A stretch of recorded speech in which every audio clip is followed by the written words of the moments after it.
the local one. I think it's up to 10.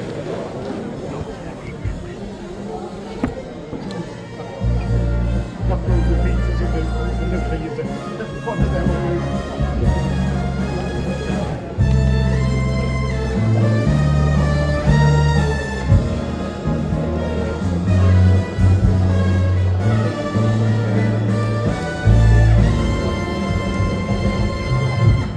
Ladies and gentlemen, Bruce Forsyth.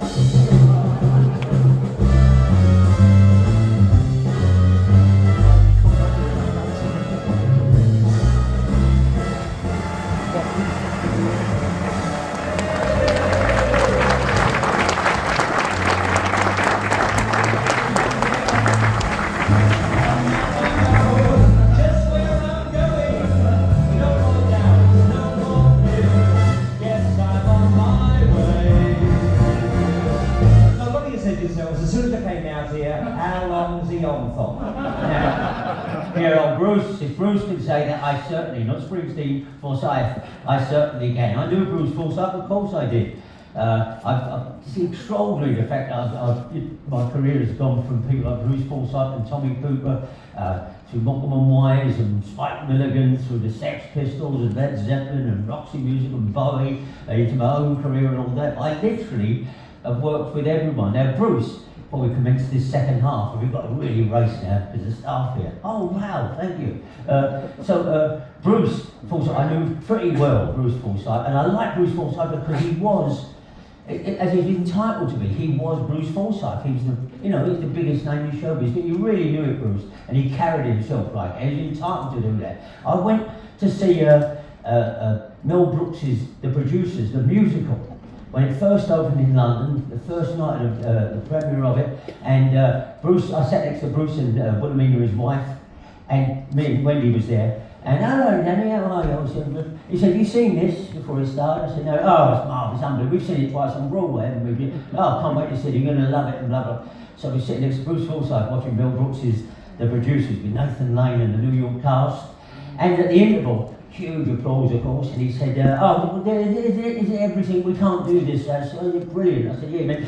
I said, what are you doing afterwards? You going to the do afterwards? I said, yeah, I am. Well, look, stick with me. I'll introduce you to Mel. He's great, don't be worried, he's fantastic. I'll introduce you to Mel. I tried to get him to say, I know Mel Brooks, Bruce, I actually know him, it's alright, and I do, because some may know here, when I was at the NME, I was so fed up with talking to rock stars, I did, if you're sitting around and wasting your life talking to miseries like Van Morrison and Paul Weller,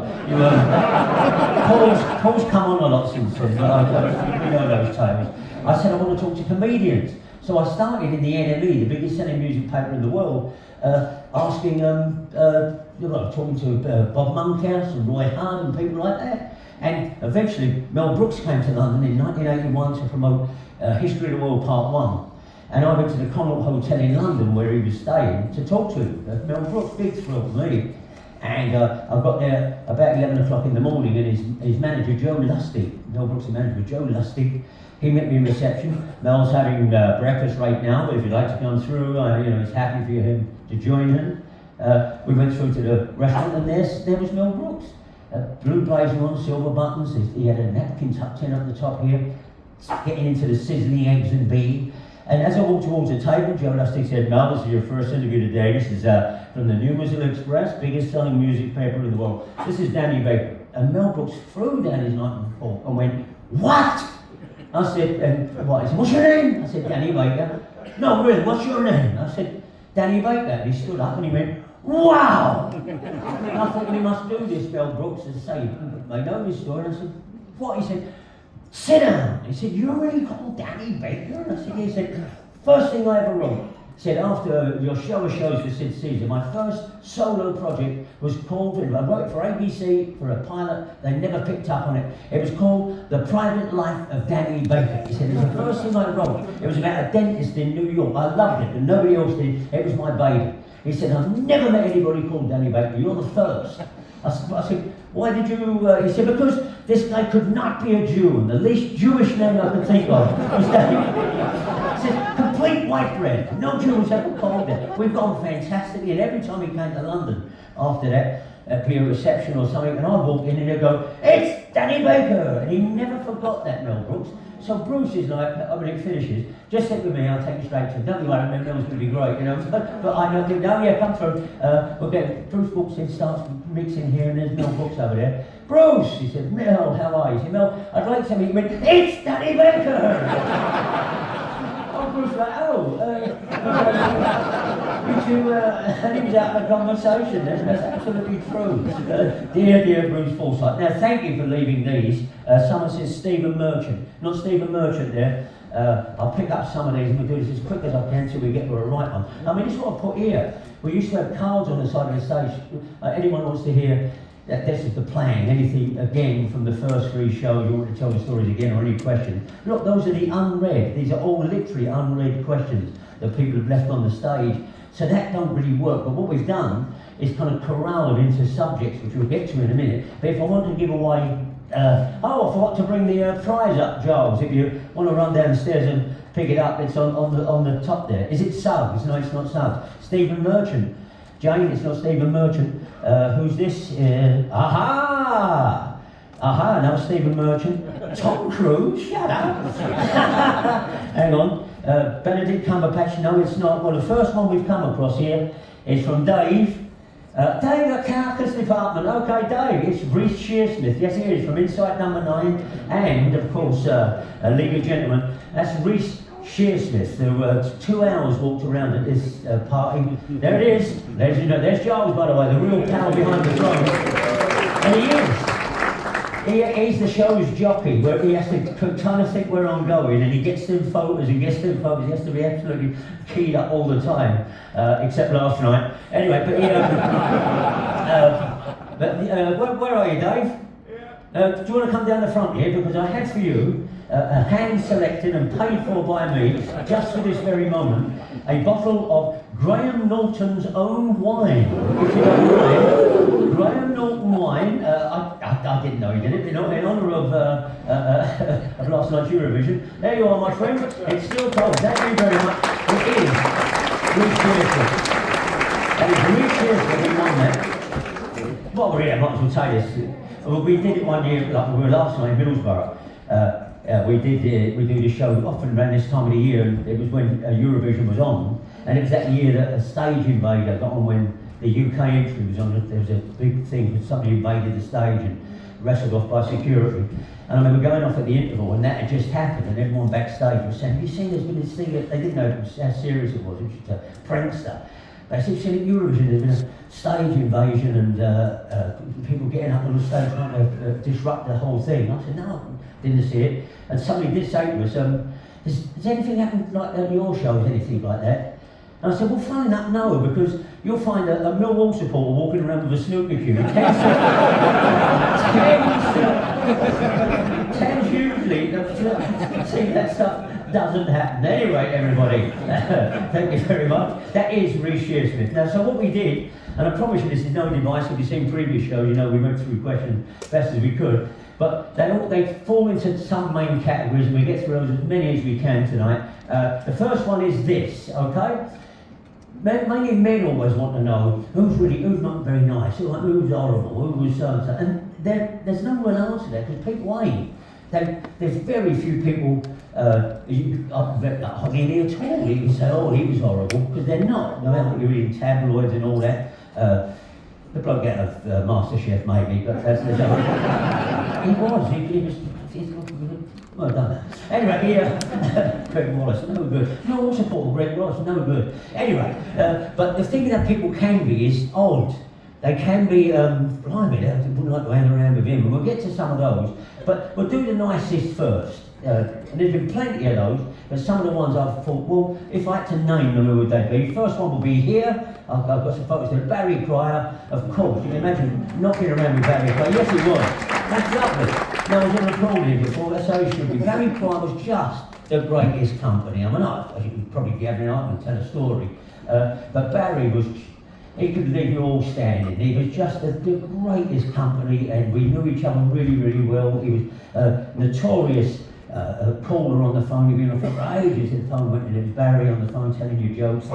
I did the last interview he gave about 5 weeks before he died. I mean, he'd been ill for ages, but he was never frail, never. And his son started a podcast for him, where he was just talking to friends of his at length and stuff. And he did it in a pub over in the West End of London. His son organised it all. They had a room upstairs. Barry, and I'll say this, Barry was the, as far as drinking pints of lager goes, I'm not talking about wine, I'm not talking about spirits, as far as drinking pints of lager goes, the second thirstiest man I have ever met. Barry was tickled, honestly. You think, wow, even at his advanced age when he weren't well, a cigarette and a pint on. I've been at really posh dudes with him, he'd always have to go outside to get a cigarette going, and that last time we met, he was still caning it all the time. And he died 5 weeks later. We did it in a pub. They said they record for 55 minutes on this podcast. Well, of course, we did 4 hours and 5 minutes. And while they were resetting the tapes and all this, we'd go downstairs and carry on. And when it finished, we carried on. It's online. If you look up my name and his name, you can hear a pair of us swapping stories and stuff. But I said he's the second most. The number one lager drinker I've ever met in my career, including all my mates and everybody else, the person who actually thought, wow, Ken Dodd. The truth, Ken Dodd, you wouldn't think that Ken Dodd could absolutely just sing on like that. And a few times I've sort of had the long sessions with Ken Dodd, he'd come down and do shows, and all we wanted to talk about was comedy afterwards, and he always had an assistant with him. I would say, Ken, that's obviously what she was trained to do. You know, Ken, if we leave now, we can get the 12 minutes past 6 and you'll be back. No, we'll go to I've just having a few, we'll get the next one because I've just having a few beers, banging go. Then she'd come back and say, Ken, if we leave now, we get the 7:20 and be back. Oh, we're talking comedy, give me a few more minutes. I mean, and even I was thinking, oh, I'm done, but Ken was just, I promise you, Ken Dodd, I think about 2 or 3 times, would not leave until the last train had gone and have to get a car back. He could drink lager like no one's business. Even Barry might admit to that. Barry wrote the greatest opening line of any comedy act. He wrote for absolutely everyone, many more people than I've even written for. And he wrote for Tommy Cooper for years, of course. And he provided, what I've always loved, it's the greatest opening line of all time for Tommy Cooper's act. Tom used it for quite a few years. Tommy Cooper would come on, ladies and gentlemen, Tommy Cooper.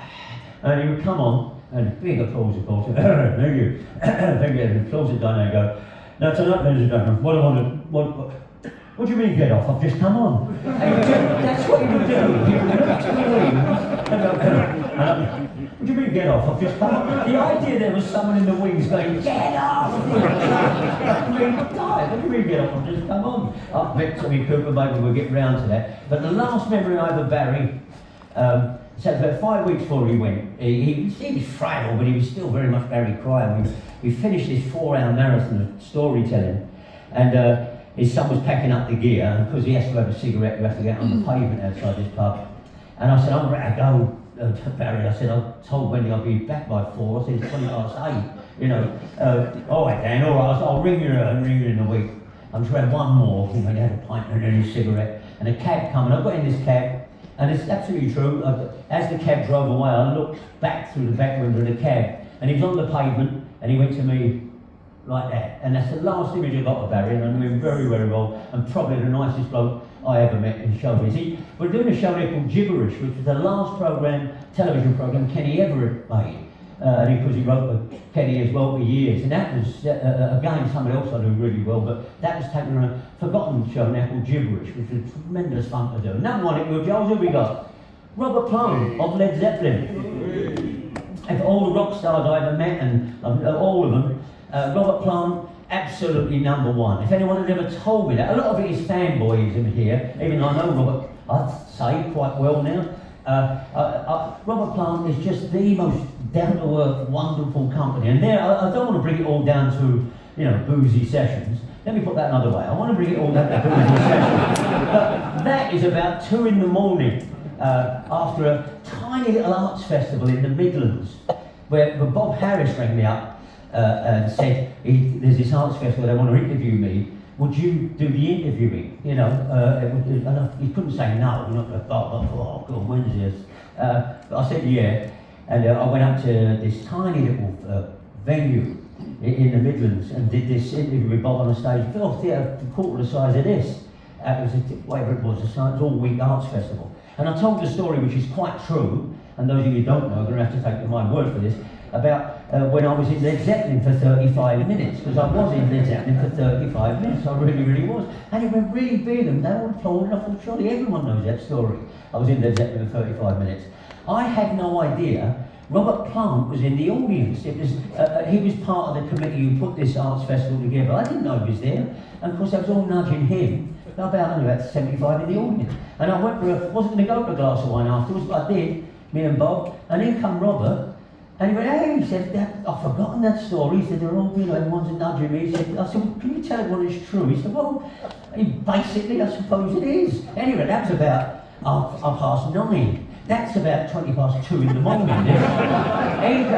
He's got the old Ken Dodd, except for the wine and the gin. And we're doing doo-wop songs together. And if anyone had ever told me, I'm sure a lot of people in the audience, if anyone had ever told me, me and Robert Plant just knocking about singing songs. When we had the landline, and Robert would ring up, because when he'd be downstairs, our kitchen is downstairs, hearing when he'd say, Dan, it's Robert Plant on the phone.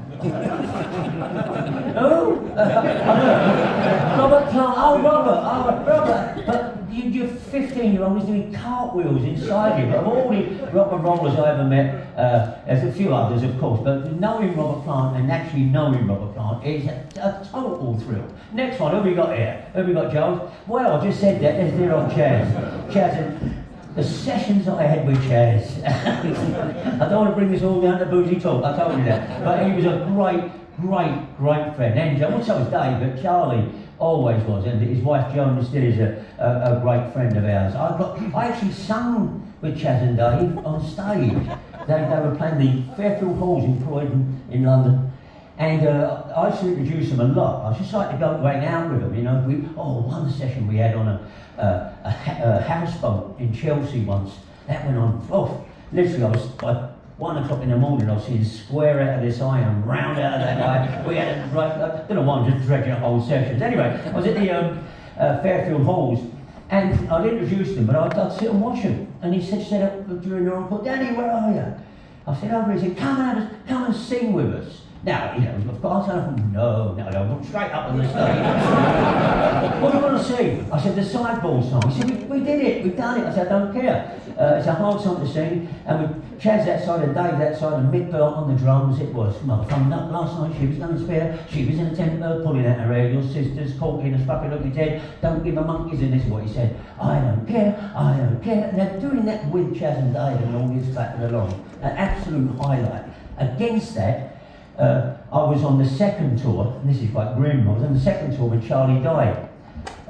We pulled in at a motorway service station on the way to Southampton, and Giles, who you just saw there, I was waiting for him to come back with his 65 meat pies and 12 sandwiches. He manages to eat until we get to the next service station when he repeats the order.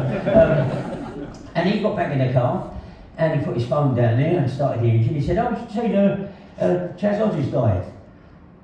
Oh, I said, hey? I said, was he friend? I said, he's a great friend of mine. I knew he wasn't well, didn't see that coming. The only thing that steeled me against that was I'd been down that road before with my dad, how he told me Mark Bolan died. A couple of you may know that. Mark Bolan was my absolute hero, probably more than Bowie when I was a teenager. Loved Mark Bolan. But I found out he died in similar blunt circumstances. Must have been during the punk time, because I was in bed at 20 to 11 in the morning for plotting anarchy or whatever I was doing. The old man was on, and I was in bed. It was 20 to 11, and he didn't do that in our house really, and he didn't know why he was going to work. Door opened to the bedroom. He had a tea towel, egg sandwich, cup of tea. Oi, come on, up. I said, well, it's 20 to 11. It's not a kip house. Come on, get up. So he put that down. Oh, sorry, Dad. Well, come on, get up. And then he turned and he said, who's that one, the weirdo you used to like? And that didn't narrow it down. I said, hey, the one who used to have the posters, all the stars on his face.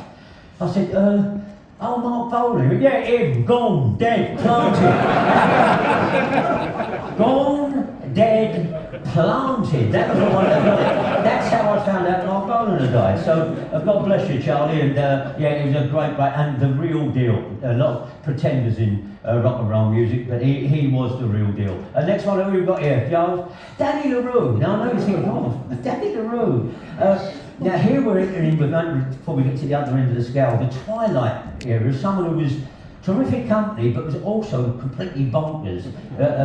In a way I like. I mentioned Bruce Forsyth. I like the fact Bruce knew he was the king of showbiz. He was, but he knew it, and he let everyone know it, Bruce. Not like Danny did. Danny LaRue was the living embodiment of ego. He was the most extraordinary man who would say to you, "Now, Danny, you had that wonderful voice. Danny, I want to say to you, as someone who shares my name, I want to say that one day you're going to be a star." And I thought I was doing pretty all right. And then, you're going to be a star. And then you progress to what I am, which is a huge and very, very great star. He used to talk to you like that, and I love that. All right, Danny, yeah. And what you've got to do, you're public, you must always dress well in front of the public, and they know you're as big a star as I am. And it was absolutely over the top, and I absolutely loved it. On the podcast I do, the Treehouse, I've got a thing I do occasionally. I like to read bad showbiz autobiographies, ones that are puffed up and made and have stories in that can possibly have happened, but ghostwriters try to make the subject interesting because by and large they're not. If you ever read Mike Yarwood's autobiography, which is it is the dullest book you ever read. He spends 7 pages in there talking about a orange juice machine he bought and how he used to operate it, and then he took it back and the shop didn't want to change it, but he did change it. Now he's got a better orange juice machine. How's that for 55 years in showbiz? That takes up 4 pages in your autobiography. Another one about a lost spoon in a restaurant he goes on about. So they found it under a napkin. I love those. And when they tell stories that can't possibly have happened, Danny LaRue never considered himself a drag artist. He hated the word drag. I'm not a drag artist. What I am is an actor, an impersonator, and I've got drag is the word. He hated it. So he really must have hated it when his book came out and the publisher called it From Drags to Riches. Right? That's what it's called. But in that is my favourite, not true, but a hugely inflated showbiz story. He says, people think I'm just a music hall artist or someone who's broad on variety, but throughout the business, I'm respected like no other performer. Already it's good. He said, for instance, recently I attended a performance of As You Like It in Stratford-upon-Avon with the Royal Shakespeare Company. And as I made my way to the seat, they'd left me a programme on my seat, signed by the entire Royal Shakespeare Company, with the message, "We, the undersigned, are privileged to be part of your profession." Now that didn't happen, did it, Dan? The Royal Shakespeare Company, John Gielgud and everything, they are part of your profession, Dan? But that's why I loved him. Very quickly, the only person I ever saw as well, who was the embodiment of the Dr. Greasepaint myth in showbiz. Last time I worked with him, I used to play his records at 8 o'clock in the morning on a breakfast show I had because they were so disastrously over the top. It would wake everybody up, and especially his version of the song I Am What I Am, which was kind of like, it was on his last album, which was a disco album, 30 years after disco had ceased to be. He made a disco album, kind of Pet Shop Boys backing, I am what I am, and what I am needs no excuses, screams it. I have to put it on 8 o'clock and people say, turn it off.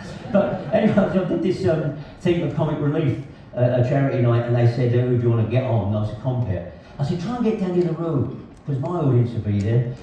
Get Danny in. And he was by then quite frail, and I thought I'd made a mistake. He turned up with a dress and he was a bit confused. And what are we doing? I said, he stooped up and very small.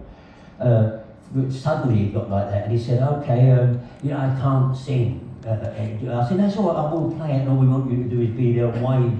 All right, and then we're doing that tonight, is this rehearsal? I thought, shit, I've made a right mistake here. Anyway, I went and did all the stuff. And then I said, he was in the wings, waiting, he was sort of like this, and looking around. And I said, who listens to the show at 8 o'clock in the morning? Hey, who likes the song I play? Boo! I said, no, don't do that. It's a great song, and here to perform it, it's Danny LaRue. What a place went nuts. But Danny's in the wings, and as the applause started and the song started, he strolled out like this, like my mum going out to a dead rare. He came on like this, and I am what I am. And that actual Dr. Grease paint on, I was astounded. There he was, belting at the audience, and when it finished, big standing ovation, and he strolled off, got into the wings again, and was this old boy again. He gave me a pair of his Diamante high heels, which occasionally I'll put on and feels his power. But that is a great. The next one, if you want, Giles, who we got next? Oh, we haven't got time. There's so many. You think Lionel Blair was the #1 raconteur of anyone I've ever met in showbiz. Lionel Blair, apart from being Lionel Blair himself, late in his career sort of became, people just thought it was his campy parody and stuff. No, Lionel Blair was the most extraordinary storyteller, quite rightly. I mean, he worked out in Vegas with everyone you want to mention, you know, with Sinatra and only in the Hard Day's Night with the Beatles and stuff. Sammy Davis used to work with him all the time. And yet, if you sat down with him, he would let you speak and then just always top your stories. He was fantastic, Lionel. Again, sorry to keep saying this, but on the last tour I told about what was a great job to do, which was Give Us a Clue, the show in the afternoon, which was charades, you know, and he was a team captain. And I used to love doing Give Us a Clue. That was the sweetest money I ever earned. And I've earned some sweet pay packets, World Cups and all of this. But to be paid to, a car would come and take you out to Teddington for Thames Television. And all you had to do all afternoon was play charades, you know, Give Us a Clue, with Kenneth Williams and Lionel Blair and all stars like that. Just play games all afternoon and you get £750 a game. They give you that. I mean, I know it's vulgar to mention fees, but that's what you got. You know, and £3 for playing 4 games of charades with Kenneth Williams. If they knew, I'd have said, well, I'll make my own way to do that.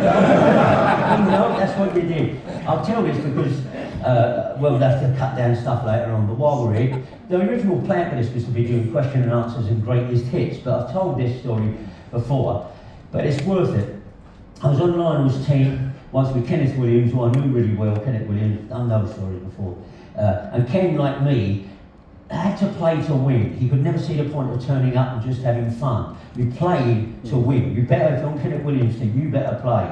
Well, I was on Ken Lionel's team with Kenneth once, and Eunice Stubbs on the other side, of course, and Keith Chegwin was the other person in our team. And Cheggers hadn't done Give Us a Clue before, and you know, Kenneth Williams was very, very picky who he liked. I got on great with him. He had a reputation for not suffering fools. Well, Cheggers hadn't played it before, and it's a silly old game, you know, just playing charades basically.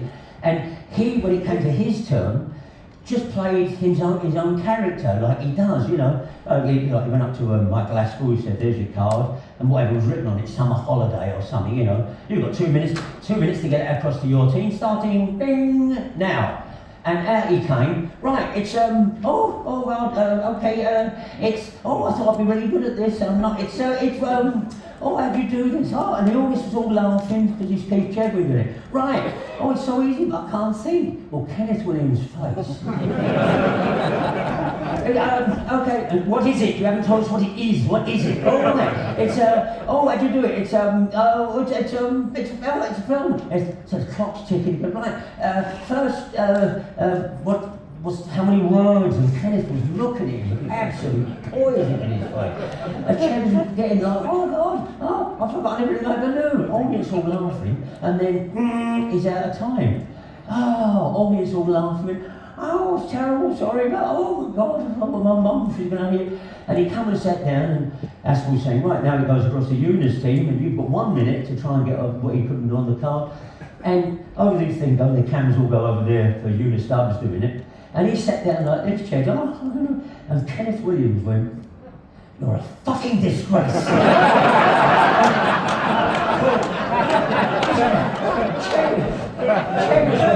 Chegg went, fucking coming in here, you're prancing around, I'm trying to win this fucking game. Sick of people like you. If you just want to... Now, remember, Ken's there and Cheggers is here. I was in the middle on the wall. He said, if you just want your money, I'll give it to you and you can piss off at it. He just spent force up that poor old Cheggers. All these are online somewhere. If you ever see that, it's edited. But you didn't hear that. But you know, Chambers is himself for the first 10 minutes. He don't say a word for the last minute. Kenneth Williams absolutely slaughtered him. But sorry, I've got Kenneth Williams coming up. I don't know why I've done that there. But anyway, Lionel, I'll do it as quick as I can. Lionel, I know we should do these like a festival over one weekend. People can come and go and he turns up to the show they want. Lionel just could top anyone's stories. In fact, he didn't even have to tell the story sometimes. I was at a table on that, I think it was after one of those shows I mentioned earlier, Terry and Gabby with Wogan, and Lionel was certainly there, Chris Evans was there. They're quite a heavy sort of show busy table. I think Bernie Winters was at the table, whoever it was, but it was a show busy table, and as Chris Evans always does, Chris said at one point, he'll only go 20 minutes and he has to do something like this, Chris. He'll always say, right, okay, right. He has to organise things. Right, okay. It was only about 11:30 in the morning, but the wine was already flowing because we'd all done these shows in the morning. And he said, right, okay, everyone get a £20 note and put it in the middle. It's about 8 of us. We've all got to tell our favourite story. Whoever we decide has done the best story, you know, it takes the 160 quid, which amongst that company wasn't tremendous. But Chris has to organise things like that, always like that. Well, should we wait? No, come on, let's do stories.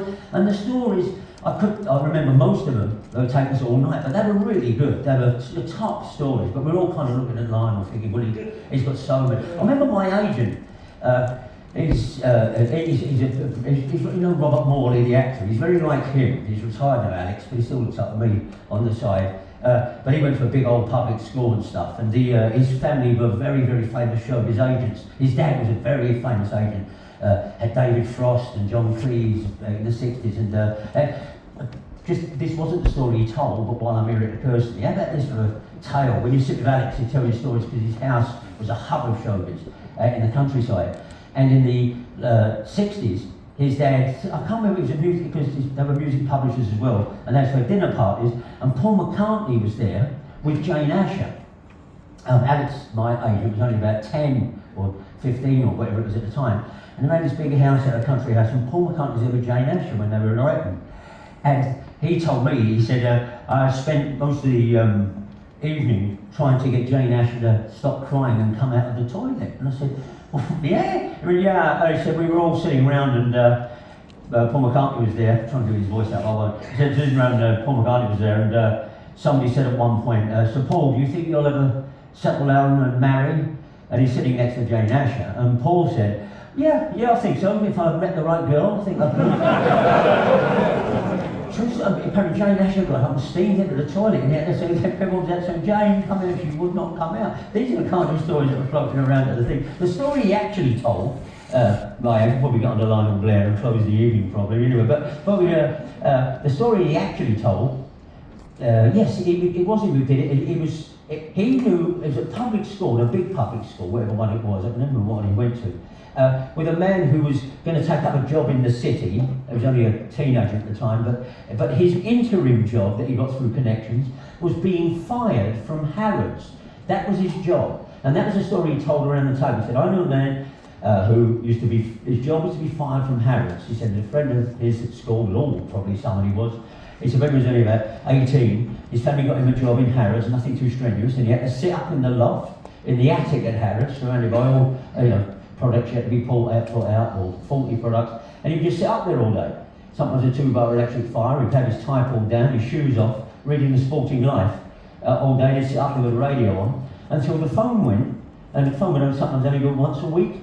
He said, well, what happened is, in the crockery department, Lady Boyle of Spudswell would come in and say, I've got a very big complaint. I bought a 100-piece dinner set from you, and 3 of the plates were cracked. The teapot doesn't match the plane.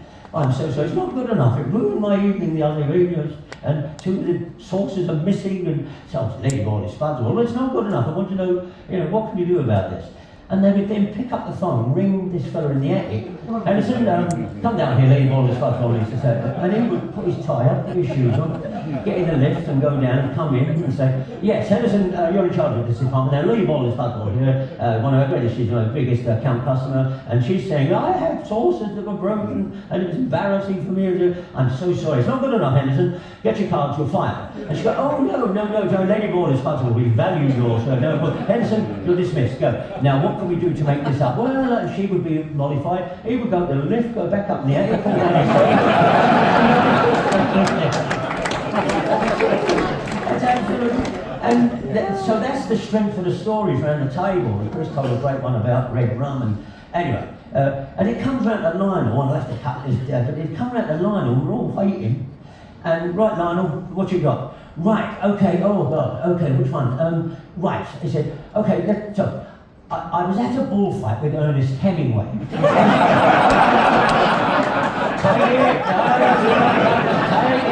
Take it, we never did get the story. That's how we would start. And it was true.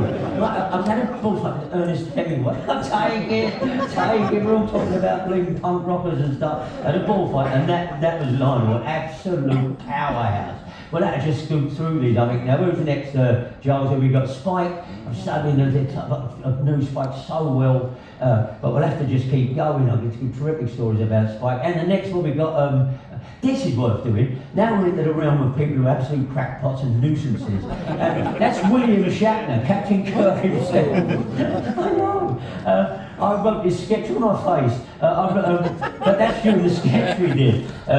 He was promoting one of his terrible science fiction books, and we agreed to go to his hotel suite and promote it for him. And I said, well, let's not do a regular interview. What we'll do is we'll start a regular interview, and then he says, because I'm the biggest mastermind on British television there's ever been, I said, I'll write some obscure questions that he then answers, and it looks like he's, you know, it would work really well as a thing.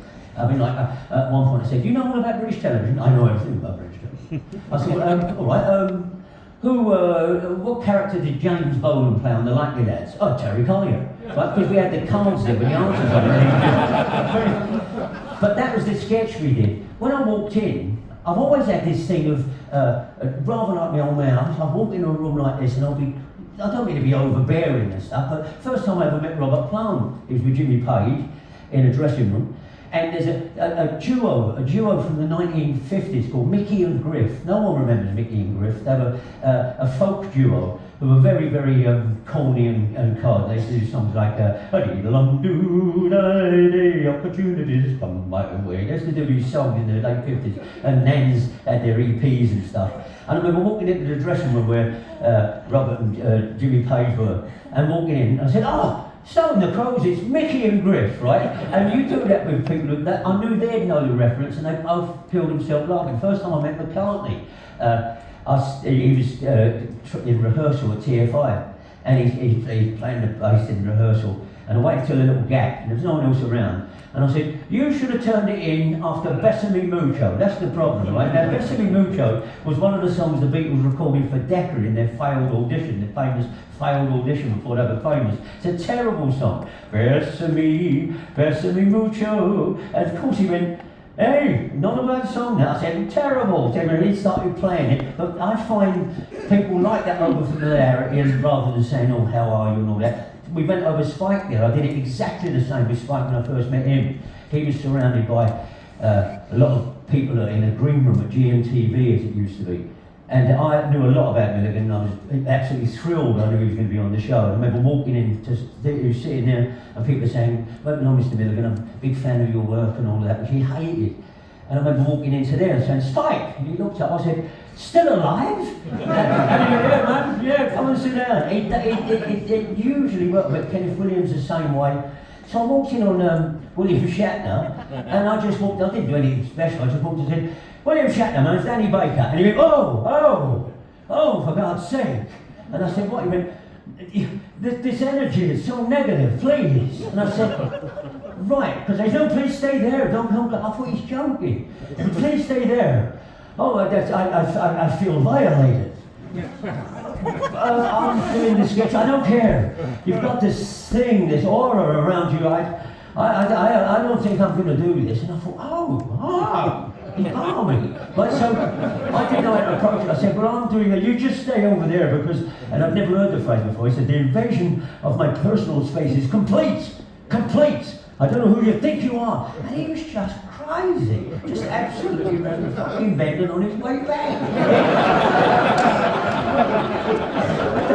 I don't know if he's any better these days, but once we did the thing, he was all right. But God, thought he was gone. Absolutely, I'm not saying he's a terrible person, but he had this thing about my personal space and your negative energy and absolutely crackpot. Next one, what we got here, Giles? Who we got there? Oh, the man. I genuinely mean this if we're going to get on, because the stores, you wouldn't think so. Some of them thinking, oh, is that the biggest star you've got? It's not that, it's the craziest. Huey, a lot of people want to know, but Huey